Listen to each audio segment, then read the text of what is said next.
This is Ronald Coleman, inviting you to radio's most dramatic half-hour, Favorite Story.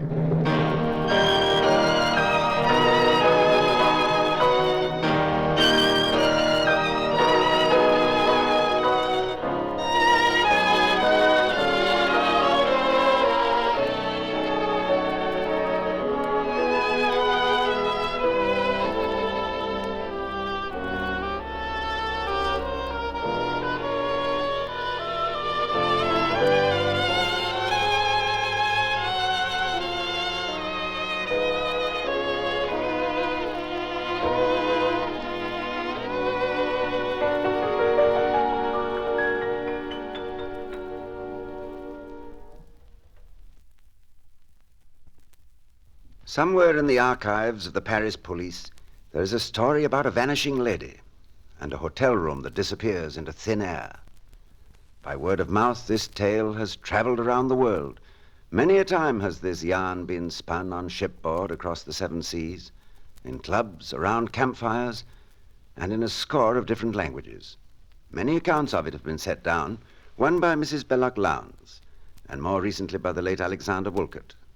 There was even a scholarly essay published about it, which claimed that the reason for the international fascination of this legend was that it's a common nightmare, shared by people in every part of the world. George Burns and Gracie Allen have long been mystery fans, and they told us the mystery legend which has intrigued them most is this week's favorite story. As our terrified young heroine, we present one of your favorite actresses, Janet Waldo. Now, if you wish, you may turn down the lights and listen to the mystery of room 323.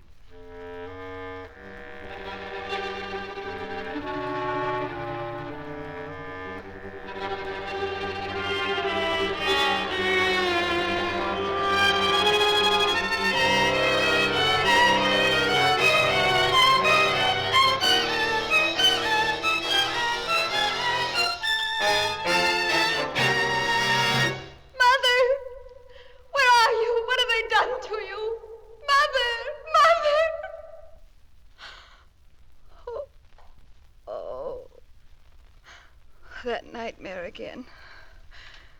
The same one. Why must I relive that awful day over and over?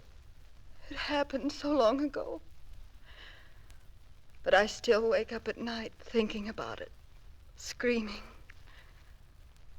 Do you wonder why I scream?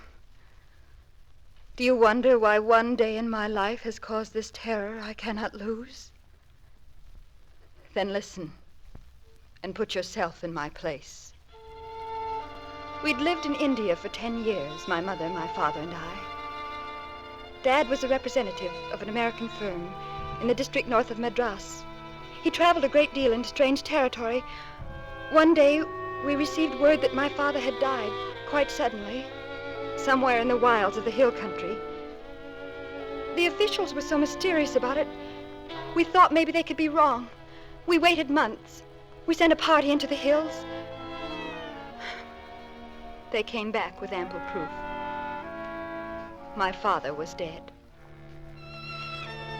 So Mother and I started for home. During the long, monotonous voyage through the Suez and across the hot Mediterranean, Mother was ill in her stateroom.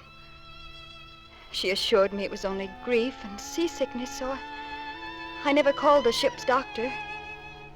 She was so much better when we reached Marseille that Mother suggested a side trip to Paris. We were so close and I'd never seen that great city. I remember how she laughed for the first time in so many weeks, laughed at the longing look in my eyes. Paris. To a young girl, it was a magic word. Paris. Paris. It was the opening day of the Great Paris Exposition. What a time to be arriving in the Queen of Cities.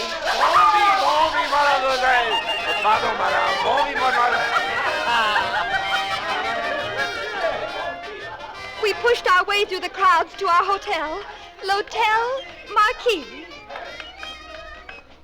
Now, just sit right down in this easy chair, Mother. Oh, thank you, Ellen. Don't worry about me. I'll take care of everything. Before you know it, we'll be in a nice, comfortable room. This looks like a very friendly hotel. I'll go register. Bonjour, mademoiselle. You do speak English, don't you? Oh, but yes, mademoiselle. It is a special service to our British and American guests. Oh, I'm glad. I'm afraid I have a little difficulty. We wired for reservations from Marseille. The name is Roberts. Oh, yes, here we are, a party of two. We have reserved a very lovely room for Mademoiselle Roberts. Room 323. Would you register here, please? Yes. There. Thank you, Mademoiselle Roberts. Our baggage will be arriving from the station. Would you have it sent up, please? Oh, a pleasure. Enjoy your stay in Paris, mademoiselle. Oh, thank you. Chasseur, ces dames au 323. We're all set, Mother. And they were very nice. Yes, What? You're ill, Mother. just let me catch my breath. I'm certain I'll be fine in a moment. Oh, what a pity I have to be a burden on you, especially your first day in Paris. I helped Mother into the elevator. We traveled up to the 3rd floor. I remembered the elevator operator. He was a tremendous man with the kind of warm, jolly face you usually find on fat people. He seemed concerned. He was nice enough to help me support Mother as we walked toward our room. Room 323. Here's our room, Mother. Oh, thank you very much, sir. Merci beaucoup.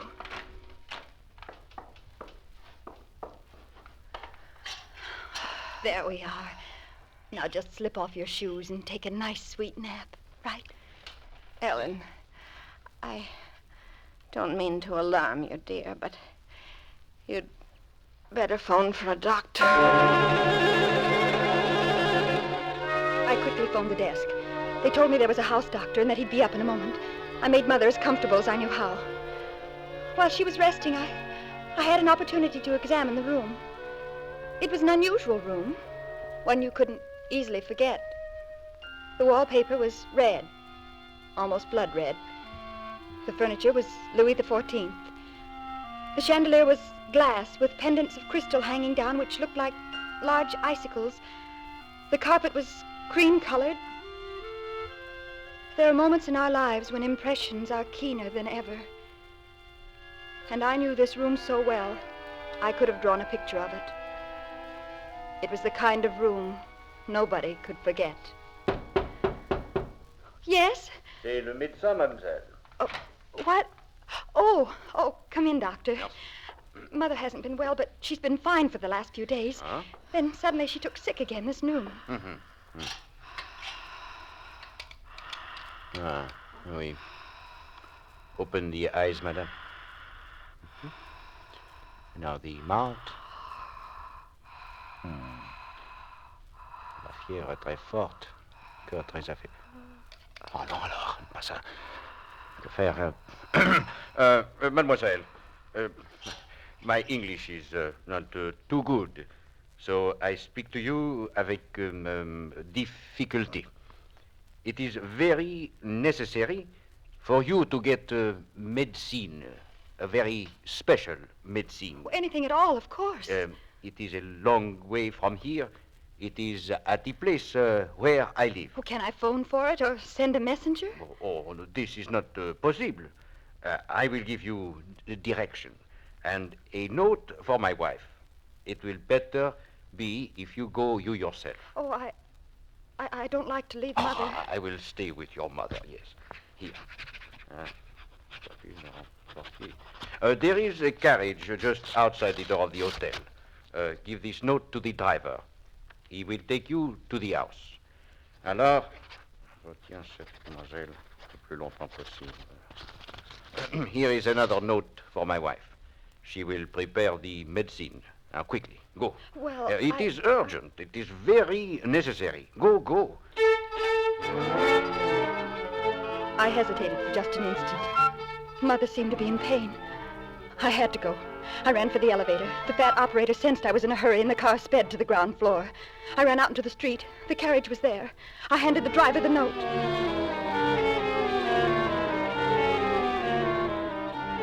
We started through the crowded streets. It was at the height of afternoon traffic, and we seemed to crawl. The trip took hours. We wound through every back alley in Paris. I seemed to lose all sense of direction. The wheels of the carriage seemed to be going slower and slower. I thought I'd go crazy. Hurry! Oh, please hurry!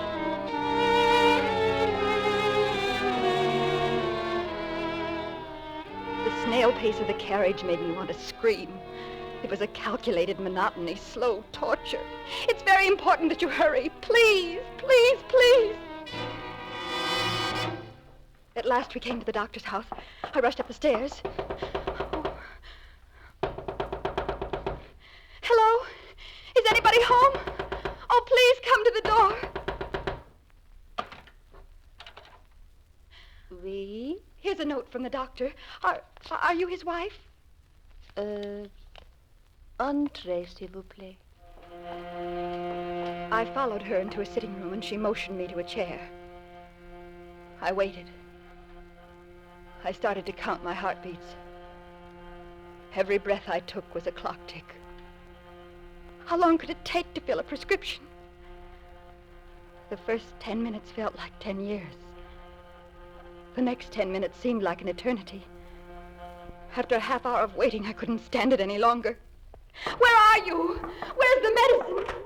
Where did you go? My mother is sick. I need that medicine for her. Please, please. The house seemed to be completely deserted. Was I awake? Was this a terrible dream, a nightmare? Help! Help me! It was an hour and 10 minutes after I entered that house before the woman returned to the sitting room. La médecine, mademoiselle. She handed me a small wrapped parcel, and I rushed from the house. I had told the carriage to wait, but it was gone. I couldn't blame the driver. I ran through the streets looking for a cab, a carriage, anything. I was lost. Finally, I found an old carriage. L'Hotel Marquis, please, and hurry.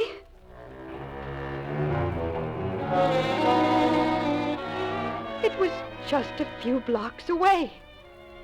The first driver had taken me in a wide circle completely around Paris.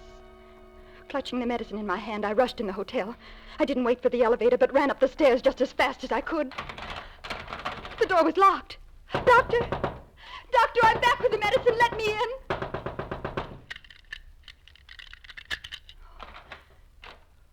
Que désirez-vous, mademoiselle? What are you doing in this room? Je ne comprends pas, mademoiselle. Where's my mother? Pardon? There was a complete stranger in our room. I quickly glanced at the door. It was room 323. There was no mistake about that. I rushed to the end of the hall. Outside the window, I saw the huge sign, L'Hotel Marquis. I ran down to the lobby. The same clerk was there. What's happened to my mother? Pardon, mademoiselle. Nous ne parlons pas l'anglais ici. Speak English. You spoke English this afternoon. Where's my mother? What's a strange man doing in our room? Excusez, mademoiselle. Je ne comprends pas. Where's my mother? Where's my mother? Je ne comprends pas. Where's my mother? Je ne comprends pas, mademoiselle.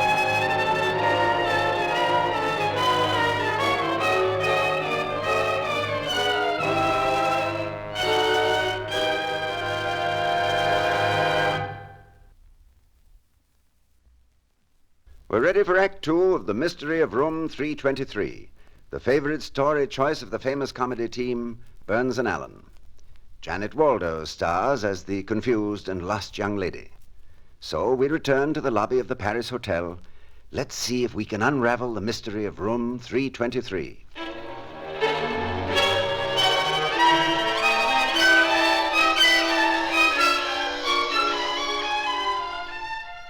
I stood at the desk of L'Hotel Marquis, pounding my fists. The clerk looked at me archly as if I were a child. A few hours earlier, the same clerk, the very same clerk, had spoken such good English. Now he just stood there saying... Je ne comprends pas. Don't say that! Don't keep saying Je ne that! comprends pas, mademoiselle. I looked at him, begging him to understand me. His eyes were cold. The elevator boy. The fat one. He'd remember. He was kind to me before. He'd help me now. I rushed toward the elevator and rang the bell. Hurry. Oh, please, hurry. The elevator descended so slowly. Have you ever waited a whole lifetime for an elevator?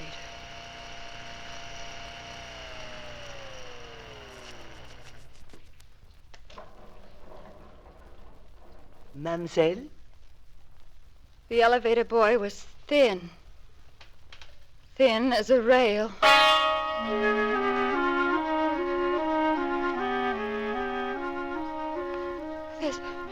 There's been some mistake.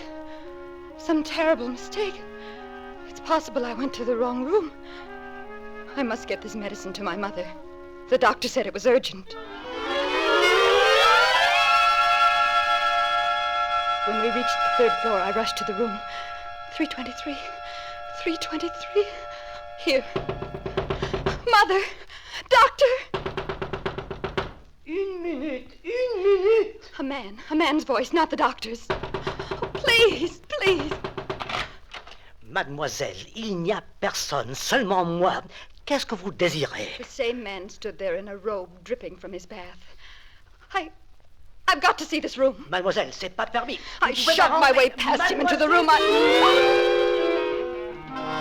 The wallpaper was green, not red like it was before. The furniture was modern. The carpet was different. There was no chandelier. The whole room was changed. And no sign anywhere of my mother or of the doctor. Then I thought I was out of my mind. I turned to the man. I needed help. I needed help so desperately. Monsieur, Oui, mademoiselle. help me. Oui? Do you know, is there another Hotel Marquis in Paris that looks just like this Hotel- one? Something's happened to my mother. I'm alone in Paris. Please try to understand me. Please try to help me. Mademoiselle, connaissez-vous un peu de français? Could I say it? Could I shape the words? Ma mère Votre mère est malade. est malade. Oh, I don't know the words. Est-ce qu'il y a un autre Un autre hôtel en hôtel Paris de la nom de Marquis? nom de marquis? Je ne comprends pas. Un autre hôtel? Oh, oh, dear Lord in heaven.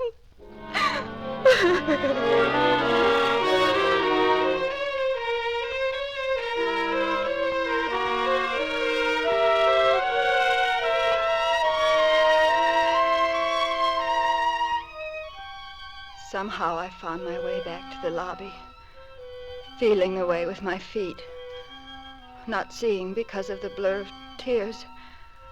I knew I had to get control of myself. The register.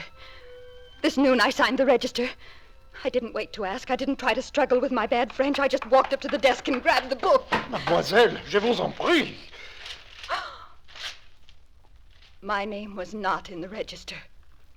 You, clerk! I registered in this book. I remember distinctly. You were very gracious. What have you done with it? Tell me, for the love of heaven, tell me.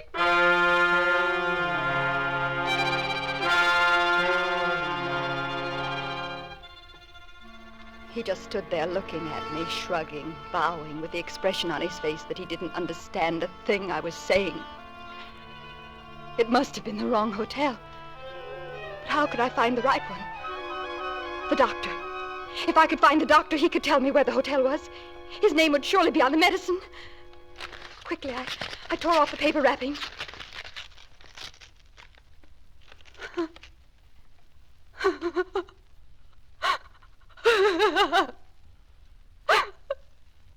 The medicine.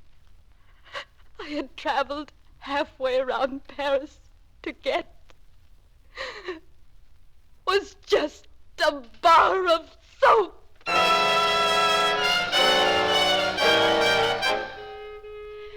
I don't know how I ever managed to get to the office of the American consul. I remember people laughing, music in the streets. I remember stopping people who looked like Americans or Englishmen and trying to explain. But who was interested in a young girl looking for a lost old lady on carnival night in Paris? If I could find one kind face, someone to help me get rid of this nightmare. The office of the American consul was locked for the night. It was just by chance that a young assistant had returned for some papers. Feverishly, I told him my story. You're going to be all right. You're just overwrought. I'm not overwrought. Oh, you must believe me. Tell me, is there another Hotel Marquis in Paris? One that looks just like the other one? No, there's just one. Well, then what could have happened? What? Help me, please. You're certain of the room number, 323. Yes, I remember it distinctly. 3 has always been my lucky number. Lucky. Well, could it have been 333 or 233 or 332? No, it was 323. I remember the rhythm of it. Oh, I know you think I'm out of my mind, but this happened. And don't you understand? Something criminal has happened. This isn't just the lapse of memory by a silly girl. They sent me halfway around Paris for a cake of soap. Why? If we can wait until morning, I'm certain the ambassador will get the entire Paris police on this. We can't wait until tomorrow. Something's happened to my mother. Please, please, please help me find her. Miss Roberts, I believe you. And I'm going to do what I can to help you.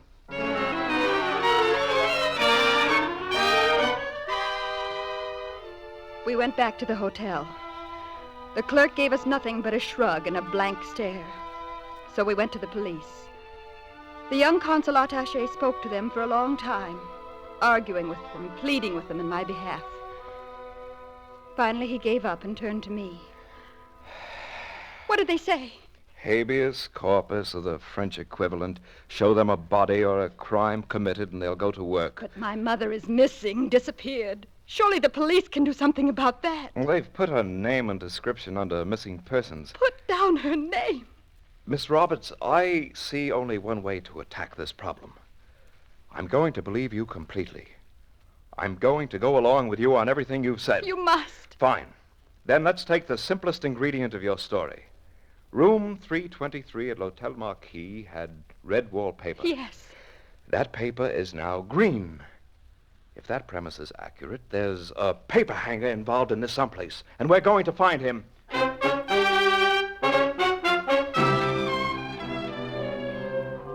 I guess we woke every paper hanger in Paris. The consul attaché pounded questions at them. It was frustrating. We kept running up blind alleys until at last we found a decorator who protested too much. Mais non, absolument pas. This one knows something about this, all right. Listen, you. Je suis de l'ambassade américaine. Vous avez tapissé une pièce de l'Hôtel Marquis. Non. Keep after him. He looks as if he knows something. I'm going to try some money. 1,000 francs ought to do it. Écoutez. Est-ce que vous avez travaillé cet après-midi à l'Hôtel Marquis? Non, monsieur. I don't know why he's holding back. Voici 1,000 francs. Mais le directeur de l'hôtel m'a dit que pour le bien de tout Paris, je ne dois rien dire. What did he say? He did it. They told him not to talk. Mais je n'étais pas seul, vous comprenez. Il y en avait d'autres avec moi. There were other men working there, too. Oh, then you see it did happen. But why? Why? We're going back to that hotel, and that's what we're going to find out.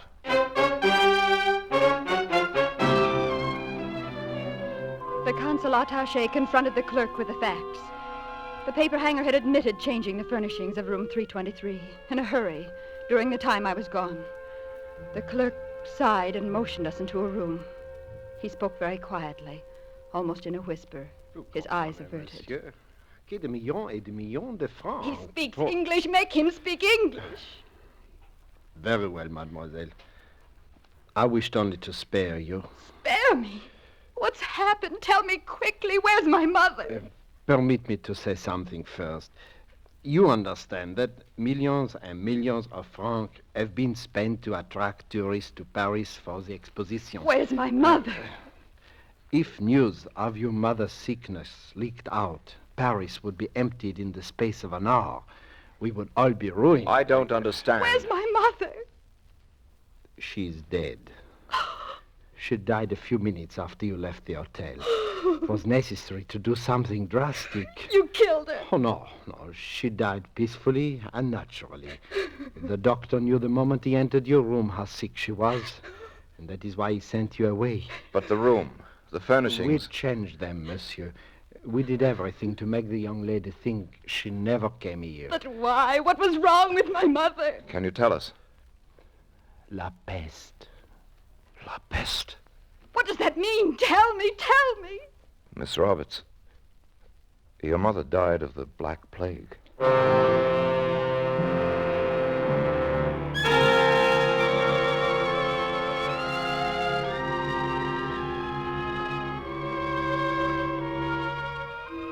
And now you know. Now you know why in the dead of night I wake up shivering, screaming. Mother! What have they done to you? Mother! Mother!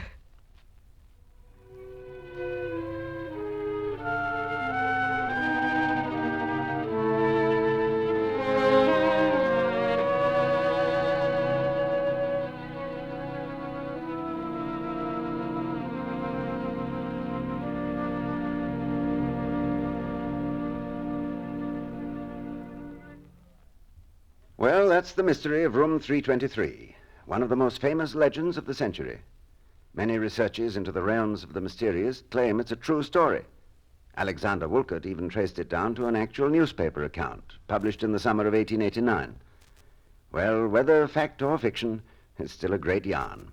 And we want to thank our star, Janet Waldo, Claude Sweeten, who composed the score, and George Burns and Gracie Allen, who named it their favorite story. How dear to this heart are the scenes of my childhood, when fond recollection presents them to view. The orchard, the meadow, the deep tangled wildwood, and every loved spot which my infancy knew. So, next week on Favorite Story, Mark Twain's Tom Sawyer. This famous saga of the Mississippi has been chosen by Broadway's actress-playwright Miss Ruth Gordon as her favorite story. We hope you'll be listening.